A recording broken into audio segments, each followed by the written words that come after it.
about 41 times. The words mercy, peace, and compassion are mentioned about 355 times. Yes, come in. Come on in, Riaz. Sit down, please. Yeah. Contrary to popular belief in most Western cultures, Islam is a religion that preaches peace and tolerance. Yes, Patricia.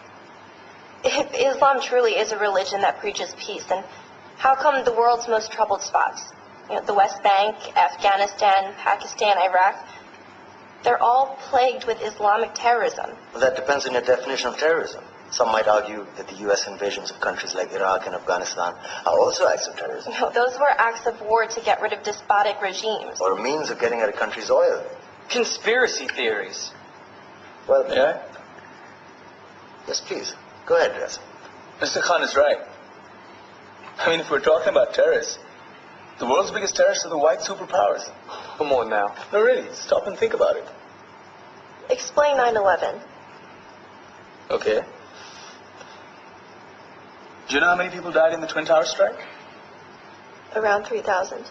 And do you have any idea how many people died in the bombing of Afghanistan? Take a wild guess. More than 15,000 people died. And that's just conservative figures. About 50,000 tons of explosives were dropped on innocent civilians. Men, women, children. Yeah, but that was because of the Taliban. Now that you brought it up, did you know that the Taliban was a creation of the CIA to fight the Russians? Whatever. They were still harboring terrorists. Yeah, right. Terrorists that were never found. Just like the weapons of mass destruction that were never found in Iraq. Do you want to get into the death toll in Iraq? 500,000 civilians and counting. And what do Britain and America say when they don't find these weapons? It's simple. They just say sorry.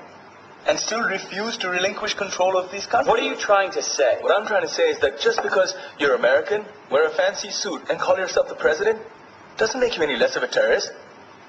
I'm saying that if you don't stop meddling in other people's countries, you will face a backlash. If Muslims like you feel that way, then why don't you get out of our country? We will. As soon as you promise to leave ours.